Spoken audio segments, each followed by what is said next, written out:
Sunrise news की इस video में आपका स्वागत है।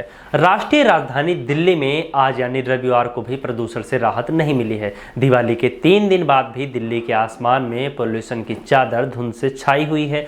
रविवार की सुबह सफर द्वारा जारी आंकड़ों के मुताबिक राजधानी की हवा गंभीर श्रेणी में है। दिल्ली का औसतन AQI 436 दर्ज किया गया है। इस पॉल्यूशन की कई सारी वजह हैं, जिनमें से पराली और पटाखे मुख्य हैं।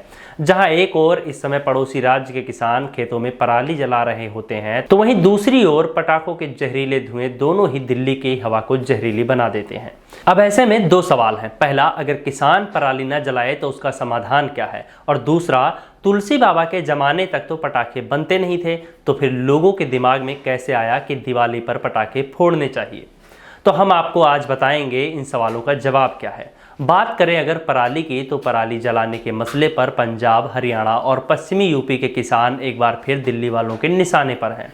दोनों पक्षों के अपने अपने तर्क हैं। किसानों का कहना है कि जो काम माचिस की एक तीली से होता है, उसके लिए हम पैसा क्यों लगाएं। तो दूसरी ओर दिल्ली के लोग कह रहे हैं कि किसानों के किए की सजा प्रदूषण के रूप में हम क्यों भुगतें। वहीं विशेषज्ञों का मानना है कि खेत में पराली जलाने से जहां हवा खराब होती है, तो वहीं दूसरी ओर खेत की मिट्टी को उपजाऊ बनाने वाले कई कीड़े मकोड़े खत्म हो जाते हैं। इसका मतलब ये हुआ कि पराली जलाने से सभी का नुकसान है।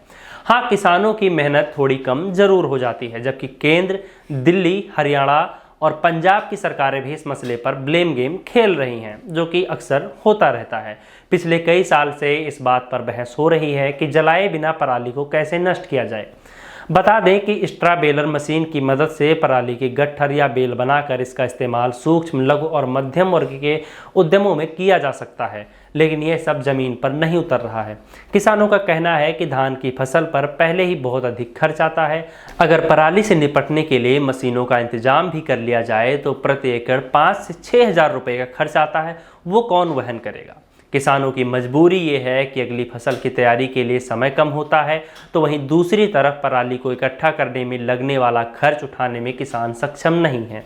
कुछ किसानों का कहना है कि पराली को खत्म करने के काम को जब तक मनरेगा के तहत नहीं लाया जाएगा, इसका समाधान नहीं हो सकता, क्योंकि तंगहाल जिंदगी जी रहे किसान को कोई काम अगर फ्री में करने को मिलेगा तो उसके लिए वो पैसे नहीं खर्च करेगा। सरकार को यदि वास्तव में पराली जलने से रोकना है तो डंडे से काम लेना बंद करे। बता दें कि साल 1981 में बनाए गए the air prevention and control act में 500 से 15,000 रुपये तक का जुर्माना लगाने का प्रावधान है, और अब तक तमाम किसानों पर पराली जलाने को लेकर केस भी दर्ज किए जा चुके हैं। इसके साथ ही कई किसानों से जुर्माना भी वसूला जा चुका है।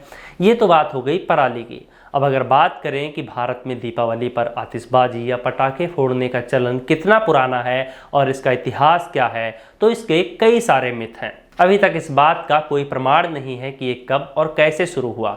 इंटरनेट पर कई सारे जवाब हैं, कुछ आपको संतुष्ट करेंगे तो कुछ वहीं आपको हैरान करेंगे। अगर आप चाहते हैं कि दूसरे सवाल का सटीक जवाब हम आपके लिए लेकर आएँ, तो कमेंट बॉक्स में हमें ज़रूर बताएं। इसके साथ ही अगर पराली को लेकर दी गई जानकारी आपको अच्छी लगी तो वीडियो को और लोगों तक शेयर करें।